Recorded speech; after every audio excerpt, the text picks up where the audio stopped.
आइए, सुनिए, देखिए, समझिए सनातन सत्य। जैसी दृष्टि वैसी सृष्टि, दृष्टि विज्ञान। कुदरत, कुदरती रचना एवं कुदरत के कानून से शाश्वत सुख की प्राप्ति। जोधपुर के परम पूज्य महात्मा उपासक प्रोफेसर डॉक्टर सोहन राज तातेड़ के निर्देशन में सनातन सत्य। जैसी दृष्टि वैसी सृष्टि, दृष्टि विज्ञान।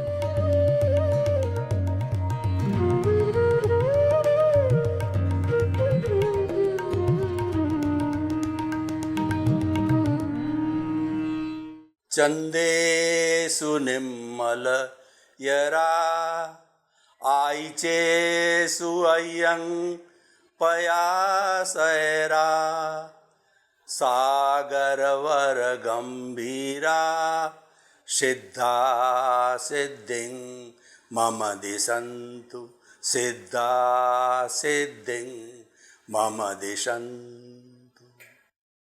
मेरे और आप सभी के भीतर विराजमान शुद्ध आत्मा भगवान को नमन प्रणाम।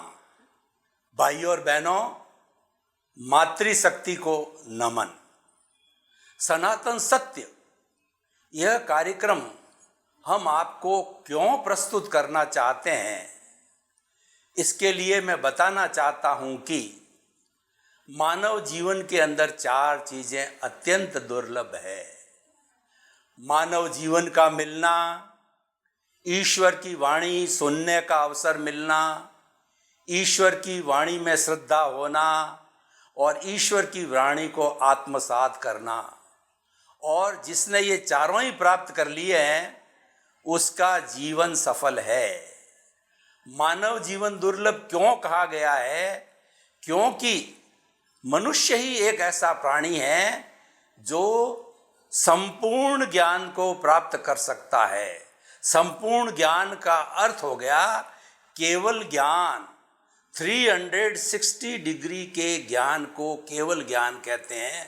और जब यह ज्ञान कोई भी इस औदारिक शरीर वाला मनुष्य प्राप्त कर लेता है तो इस औदारिक शरीर के अंदर वह स्वतः ही भगवान ईश्वर परमात्मा बन जाता है।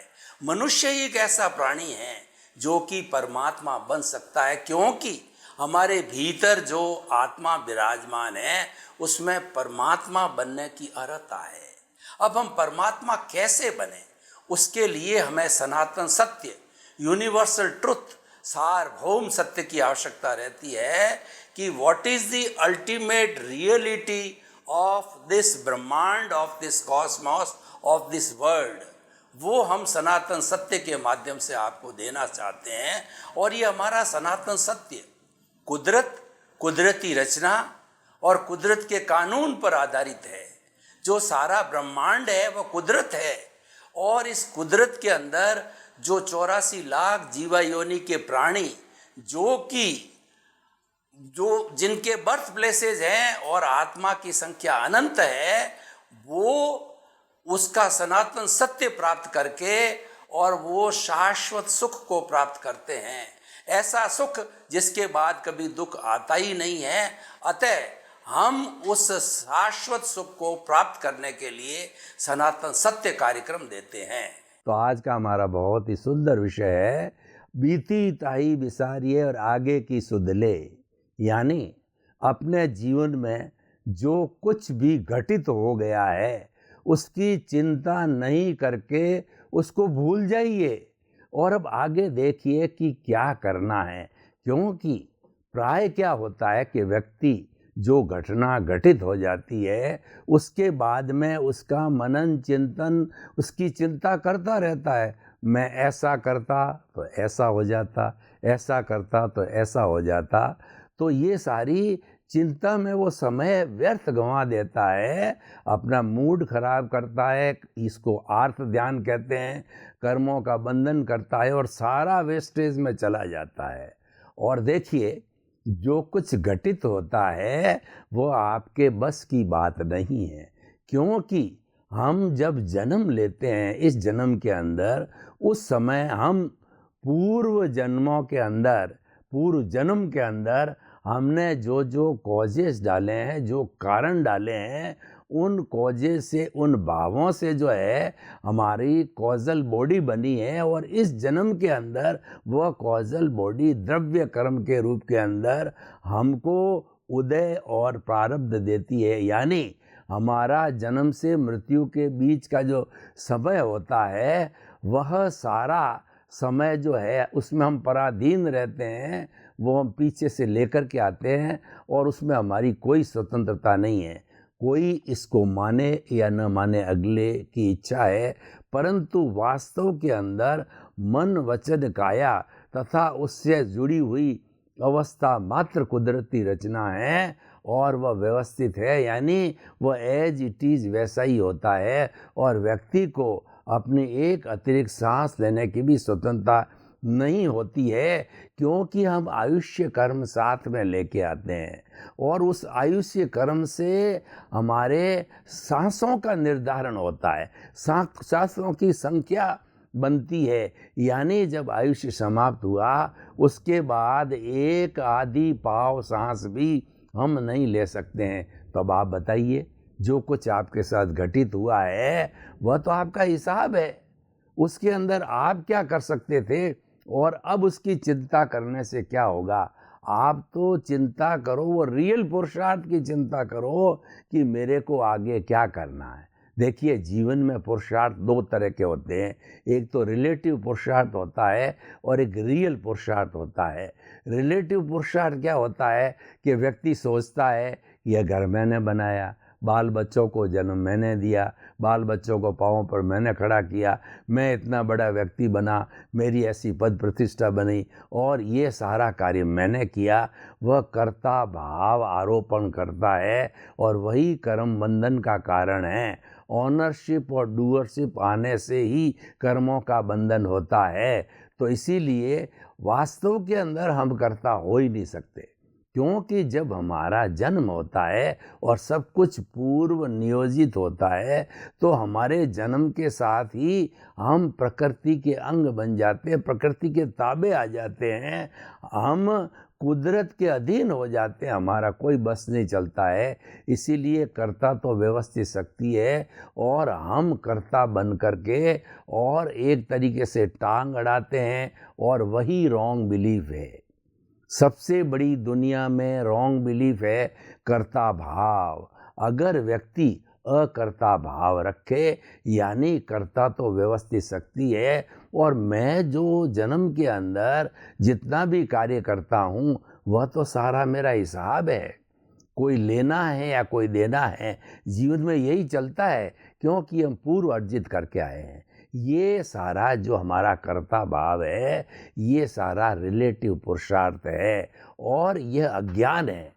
तो हमें अज्ञान से तो और अज्ञान की वृद्धि होगी। उस अज्ञान के ऊपर नियंत्रण करने के लिए या हमें ज्ञान के माध्यम से हमारे अस्तित्व का, हमारी आत्मा का ऊर्ध्वारोहण, चेतना का ऊर्ध्वारोहण करने के लिए हमको रियल पुरुषार्थ करना पड़ेगा। रियल पुरुषार्थ क्या है कि आप अपने अस्तित्व की कितनी जानकारी करते हो, उसको हम दृष्टि विज्ञान कहते हैं। रियल पुरुषार्थ में करना कुछ नहीं होता है, क्योंकि उसके अंदर मन वचन काया की क्रिया नहीं है। मन वचन काया की क्रिया करने से तो मैकेनिकल हो जाएगा, वो अवस्था बन जाएगी जो कि नाशवान हो जाती है। लेकिन वास्तव में रियल पुरुषार्थ होता है वह अविनाशी है, क्योंकि वह हमारे अस्तित्व, हमारी आत्मा से जुड़ा हुआ है, हमारे भीतर जो प्रभु विराजमान है उससे जुड़ा हुआ है। और वह रियल पुरुषार्थ जो है हमें शाश्वत सुख की ओर ले जाता है। तो कॉन्क्लूजन के अंदर हम ये कहना चाहते हैं कि व्यक्ति को इस जीवन के अंदर रियल पुरुषार्थ करना चाहिए। रिलेटिव पुरुषार्थ तो एक तरह का ज्ञान है, वो तो ऑटो मोड से चल रहा है। मन वचन काया की जितनी क्रियाएं हमारे जीवन के अंदर चल रही है वो तो ऑटो मोड से चलती है। जैसे कि हम थिएटर के अंदर 2-2.5 घंटे की जो पिक्चर देखते हैं वो पिक्चर तो ऑलरेडी पहले रिकॉर्ड हो चुकी है, और तो वो जड़ रूप के अंदर जब बटन दबा दिया जाता है वो चलती रहती, उसमें कोई परिवर्तन नहीं होता है, क्योंकि वह तो जड़ है और वो ऑलरेडी रिकॉर्डेड है। तो ठीक इसी तरीके से हमारा वर्तमान जीवन मन वचन काया की तीनों बैटरियों के हिसाब से जो है ये चलता रहता है, और हम अपना लेन देन यानी हमारा हिसाब चुकता करते हैं। ये चीज़ तो अलग है। अब जो रियल पुरुषार्थ की हम बात कर रहे थे, रियल पुरुषार्थ में समझ को क्लियर करना होता है, आपकी जो अंडरस्टैंडिंग है उसको बदलना होता है, करना कुछ नहीं होता है, मात्र एहसास करना होता है। वह एहसास क्या है कि आपको जब ज्ञान मिल जाता है सद्गुरु के द्वारा या ज्ञानी पुरुष के द्वारा, ज्ञान मिलने पर आपको एहसास करा दिया जाता है, 100% प्रतीति करा दी जाती है कि मूल रूप में तो तुम शुद्ध आत्मा हो, और ये शरीर है पूर्व जन्म के कर्मों के भुगतान के लिए मिला हुआ है, और जन्म जन्मांतर के अंदर जिस शरीर ने और इस कॉजल बॉडी ने जितने जितने कॉजेज डाले हैं उससे हमारी ये कॉजल बॉडी, कार्बन शरीर, लिंग शरीर जो है घट रहा है और बढ़ रहा है, और उसको क्लीन करना जो वास्तव में 2 तत्व है, एक तत्व है चेतना और दूसरा जड़ तत्व है, शरीर है एब्सोल्यूट जड़ तत्व है, और जो हमारे भीतर चेतना है, चेतन तत्व है, प्रभु है, भगवान है, हमारा ईश्वर है, वह चेतन तत्व है। ये दोनों को आपस में जोड़ने वाला कौन है? इन दोनों को आपस में जो जोड़ने वाला है वह तत्व है राग द्वेष, वह तत्व है कर्म शरीर, कॉजल बॉडी और लिंग शरीर। वो एक अशुद्धि के रूप में, वो एक जो है अज्ञान के रूप में, वह एक वेल्डिंग के रूप में इन दोनों को जोड़ रहा है। तो हमें अज्ञान रूपी वेल्डिंग को तोड़ने के लिए अपने अस्तित्व की जानकारी करनी होती है, यानी हमको ये जानना होता है कि वास्तव में मैं कौन हूँ, और उसको जानने के अंदर हम जितना जितना समय लगाते हैं वो हमारा रियल पुरुषार्थ है, और उस रियल पुरुषार्थ के अंदर हम अपनी चेतना के करीब हो जाते हैं, चेतना के गुणों की भजना करते हैं। ऐसा कहा जाता है कि हरि अनंता, हरि कथा अनंता। हरि मतलब ईश्वर। कौन सा ईश्वर? जिंदा ईश्वर जो हमारे भीतर बैठा है, और जिसके उपकार से, जिसकी कृपा से हम बोल रहे हैं, खा रहे हैं, पी रहे हैं, उठ रहे हैं, जिसकी हाजिरी से पूरा हमारा जीवन वृतांत चलता है, और इसकी हाजिरी न हो तो राम नाम सत हो जाता है, हमको जला दिया जाता है, और वास्तव में जब आयुष्य पूरा होता है इस जड़ शरीर को तो जला ही दिया जाता है। तो हम बात करना चाह रहे थे कि बीती ताई बिसार दे और आगे की सुध ले, यानी जो घटना जीवन में घटित हो जाती है उसको आप भूल जाओ, और हर क्षण कुछ न कुछ घटना हमारे साथ में प्रिय अप्रिय, सुख और दुख की घटती रहती है, क्योंकि जो हमारे कॉजल बॉडी है, जो कर्म शरीर है, उसके अंदर पुण्य और पाप दोनों होते हैं। जब पुण्योदय होता है, जब पुण्य का उदय भाव होता है, प्रारब्ध होता है, उस समय में हमें दुख की अनुभूति होती है, हमारे जीवन में दुख आता है और उसका गाना हम गाते रहते हैं। बहुत से लोग वो लंबे समय तक गाना गाते हैं, दुखी रहते हैं, मेरे घाटा चला गया, मेरे घर का प्रिय व्यक्ति चला गया, और मैं बीमार पड़ गया, और मेरे घर के अंदर बेटे के साथ, बेटी के साथ इस तरीके का हो गया, और वो आर्त ध्यान करते रहते हैं। आर्त ध्यान का मतलब प्रिय अप्रिय कोई भी घटना है उसको भूलना नहीं और उसको याद करते रहना है, ये आर्त ध्यान है। तो सारा बीती ताई बिसार दे आगे की सुध ले है, ये बताता है कि आर्त ध्यान को छोड़ दो। आर्त ध्यान और रुद्र ध्यान है, दोनों कर्म बंधन के कारण है, ये दुख के कारण है, लेकिन हमको तो सुख की प्राप्ति करनी होती है। और जो जीवन के अंदर क्षणिक सुख हमको मिल रहा है वह तो टेम्परेरी है।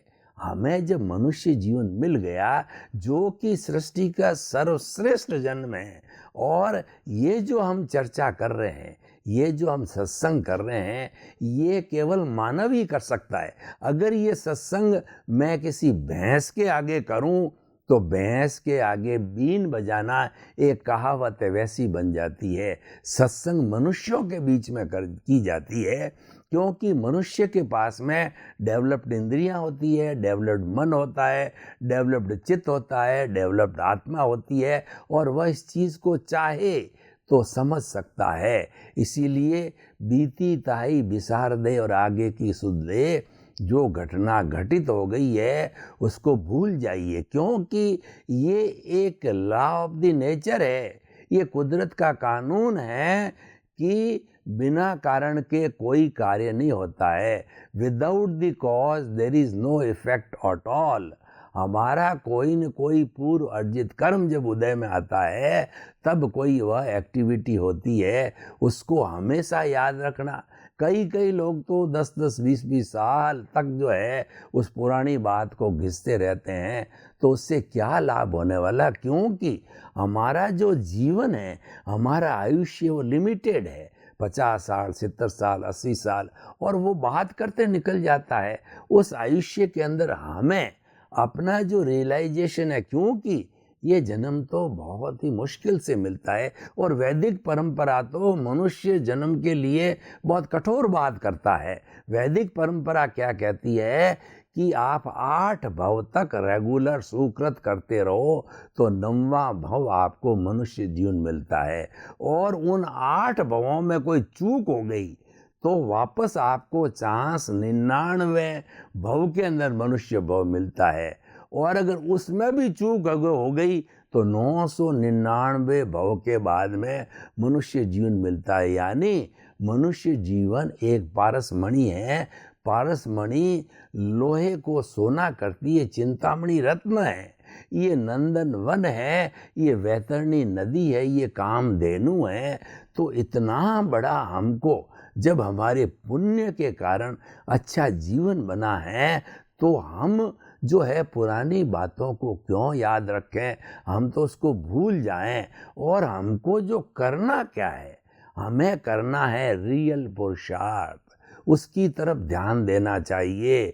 रिलेटिव पुरुषार्थ तो अज्ञान है, और वह तो ऑटो मोड से चलता है, और आप व्यर्थ के अंदर ही उसके साथ जुड़ते हो, उसके साथ टांग अड़ाते हो। कुदरत तो कहती है कि जो कुछ तू पीछे से उपादान लेकर के आया है वह एक थिएटर में फिल्म की तरह जीवन भर चलेगा, और उसका बदला चुकाने के लिए यानी कोई न कोई ऐसा व्यक्ति चाहिए जो कि हमारा हम करके आए हैं उसके लिए निमित्त को लाके खड़ा कर दे। मान लीजिए पिछले जन्म के अंदर हमने किसी व्यक्ति के 50,000 रुपये दबा दिए, हड़प लिए, तो हड़पने वाला दूसरा शरीर था, वो तो खत्म हो गया, और अब जो हड़पा गया तो भोगने वाला तो मैं हूँ। मैं तो भूल गया, क्योंकि पिछले जन्म की बात मेरे को याद नहीं है। तो मैं सोचता हूँ कि जो अब जिसका पैसा हड़पा था वो ब्याज सहित प्रकृति कुदरत उसको मेरे सामने लाके खड़ा कर देती है, और वह मेरा ब्याज सही 60,000 रुपया वापस ले लेता है। तो मुझे तो पता नहीं कि जो है वो मैं तो यही मानूंगा ये दोषी है, लेकिन वास्तव में दोष उसका होता नहीं है, क्योंकि वो तो कुदरत ने उसको निमित्त रूप में लाके खड़ा किया, उसकी ड्यूटी है। और आपके संपर्क में मान के चलिए पूरे जीवन भर 7.8 अरब की जो विश्व की जनसंख्या है उसमें से वही लोग संपर्क में आएंगे जिनका हिसाब बाकी है। आप अगर बैंक के अंदर क्यों जाओगे? अगर आपका डेबिट क्रेडिट है तो बैंक में जाना सार्थक है, या बैंक आपको नोटिस दे सकती है, और आपका डेबिट क्रेडिट ही नहीं है, वो ज़ीरो है, तो न तो आपको बैंक नोटिस दे सकती है, न आपका बैंक जाना ही कोई काम का होता है। इसीलिए पूरे जीवन में हिसाब है वो ऑटोमेटिकली आएगा, ऑटो मोड से है। जैसे मैं आपको उदाहरण दूं कि हमारे घर में पत्नी, बच्चे, बेटे, बेटे की बहुएं वगैरह होते हैं ना, ये सब पार्टियां हैं। जैसे व्यापार की पार्टियां होती है, उन पार्टियों में किसी को पैसा चुकाना होता है, किसी से लेना होता है। तो पूर्व जन्म में हमने इनके साथ जैसा जैसा व्यवहार किया था, उसका बदला लेने के लिए वो इस जन्म के अंदर कुदरत उनको हाजिर करती है। कुदरत उसको पत्नी के रूप में, पति के रूप में लाके खड़ा कर देती। यानी हमने प्रतिष्ठा पहले जन्म में डाली है, उस प्रतिष्ठा के अनुसार प्रतिष्ठित आत्मा के रूप में हमको वही माता, वही पिता, वही बेटा, वही भाई, वही धंधा, वही रोजगार और वही पैसा, सारा उस प्रतिष्ठा के माध्यम से मिलता है। ये हमारा सनातन सत्य है और ये लॉ ऑफ द नेचर है। यही हम आपको बताना चाहते हैं कि ये जीवन की अल्टीमेट रियलिटी है। आप अगर इसको जान जाओगे तो क्या होगा, आप दुख में कभी दुख नहीं होंगे, दुखी नहीं होंगे, और सुख में बहुत ज़्यादा अहंकार या फूलेंगे नहीं। किस बात का फूलना, ये तो मेरा किया हुआ है। ये ध्वनि की प्रतिध्वनि है। To the every action there is equal and opposite reaction is the law of the nature. हम आपको लॉ ऑफ द नेचर बताते हैं। जितनी भी बात हम सनातन सत्य में करते हैं, कुदरती रचना और कुदरत के कानून, लॉ ऑफ द नेचर के अनुसार करते हैं, क्योंकि हमारा सनातन सत्य आपको जीवन में अल्टीमेट रियलिटी देने के लिए मिला। और जब आपको रियलिटी मिल जाती है तो उसको आपको जो एक राइट विजन मिलता है, एक सम्यक दर्शन मिलता है, और सम्यक दर्शन जिसको जीवन के अंदर एक बार मिल गया, उसको मुक्ति की नींव लग गई। अब आप कहोगे कि मुझे मुक्ति की क्या आवश्यकता। कई लोग कहते हैं कि आप मुक्ति की बात करते हो, तो मुझे मुक्ति की आवश्यकता क्या है, मेरे तो पद है, प्रतिष्ठा है, नौकर है, धन है, दौलत है, मेरे सब कुछ है। तो हम उनसे प्रति प्रश्न करते हैं, क्या आपके जीवन में कभी उतार चढ़ाव नहीं आया? तो उस उतार चढ़ाव के अंदर कभी आप दुखी नहीं हुए? तो बताते आते हम तो कई बार दुखी हुए, कई बार दुख हुआ, और उस वक्त तो इतना दुख हुआ, डिप्रेशन में चले गए, और एक दो बार तो मन के अंदर भावना आ गई, इस दुनिया में क्या रखा है। हम सुख और दुख के पलड़े में जब झूलते हैं, तब हम कहते हैं कि हमको परमानेंट सुख मिल जाए, कि जिसके बाद के अंदर दुख हो ही नहीं। उसके लिए भाई और बहनों, ये सनातन सत्य कार्यक्रम बना है कि आपको अब शाश्वत सुख कैसे मिल सकता है। शाश्वत सुख है वो सनातन सत्य से मिलता है, और शाश्वत सुख की प्राप्ति के लिए ही हम आपको दृष्टि विज्ञान और रियल पुरुषार्थ की बात करते हैं। क्योंकि शाश्वत सुख बाजार में नहीं मिलता है, खरीदा नहीं जा सकता है, कोई उसको बेचता नहीं है, कोई खरीदता नहीं है। शाश्वत सुख आपके भीतर विराजमान, जो आपकी चेतना है, आपका जो अस्तित्व है, जो जिंदा भगवान है, जो आपका प्रभु है, उसकी प्रॉपर्टी है, उसका लक्षण है। उसका लक्षण है अनंत ज्ञान, अनंत दर्शन, अनंत शक्ति और अनंत सुख का धाम है। जो बाहर हम सुख देख रहे हैं या पा रहे हैं, वह सुख तो भीतर के सुख के सामने बिल्कुल नगण्य है। और भीतर का सुख आपने प्राप्त कर लिया, आपने सनातन सत्य प्राप्त कर लिया, आपने दृष्टि विज्ञान प्राप्त कर लिया, आपने अपने अस्तित्व का एहसास कर लिया। सबसे बड़ी बात है, हम आपको एहसास का अर्थ होता है प्रीति, और प्रीति जब 100% पर जाती है तो वह अनुभव कहलाता है, और वह होता है रियल पुरुषार्थ के द्वारा, वह जागृति के द्वारा, वो लक्ष्य बनाकर किया जाता है। तो जब लक्ष्य बना करके हम 24 आवर्स अपने अस्तित्व की जानकारी करें, अपनी भजना करें, अपने प्रभु से बात करें, अपने भीतर जिंदे प्रभु के चरणों में बैठ के उसका आशीर्वाद लें, तो वह तो ज्ञान का भंडार है, और वह तो जो है अनंत शक्ति का भंडार है। हमारी आत्मा की जितनी इस पूरे ब्रह्मांड में कोई शक्ति नहीं है, और जो ज्ञान अकेली आत्मा के अंदर है, पूरे ब्रह्मांड में उतना ज्ञान नहीं है। और हम दर्शन की बात करें, इसको कहते हैं फेथ। इसको कहते हैं विश्वास, इसको कहते हैं एहसास।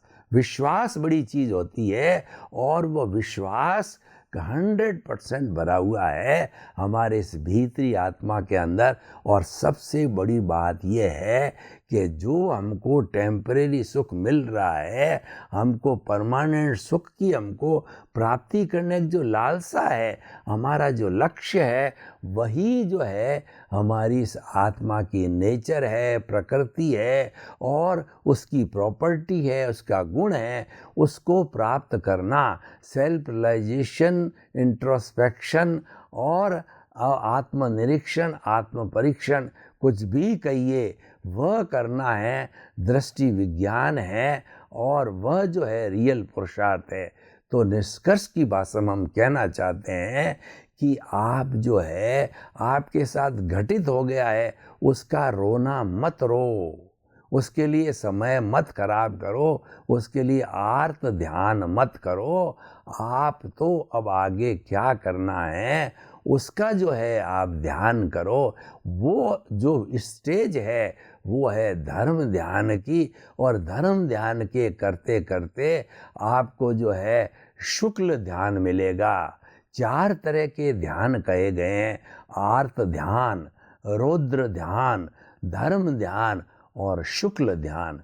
शुक्ल ध्यान होता है हमारी समाधि की स्थिति होती है, जब हम लक्ष्यबद्ध होकर के जागृति करते करते और भीतर अपनी प्रीति बिठा देते हैं कि मेरा मूल स्वरूप तो शुद्ध आत्मा है, जो कि जो है अनंत सुख वाला है। जब ये एहसास, ये अनुभव 100% पूरा हो जाता है, तो 100% पूरा होने के बाद में यह मनुष्य का औदारिक शरीर है, वो केवल दर्शन को प्राप्त करता है। और अगले जन्म में जो केवल दर्शन जिसने प्राप्त कर लिया है, अगले जन्म के अंदर वही केवल दर्शन वाला व्यक्ति केवल ज्ञान को प्राप्त करता है। और केवल ज्ञान का अर्थ होता है भुवन भास्कर ज्ञान का, कि उसके उदय होते ही, उसके जो है सूर्योदय जैसे होता है, उसके उदय होते ही जो है हमको भूत भविष्य वर्तमान और जड़ और चेतन की हर अवस्था की जानकारी मिल जाती है। खुद साक्षात देखते हैं, खुद साक्षात अनुभव करते हैं। तो आज का जैसा हमारा एपिसोड है, हम कहते हैं कि आप आर्त ध्यान को रोकिए, बीती ताई बिसार दे और आगे की सुध ले।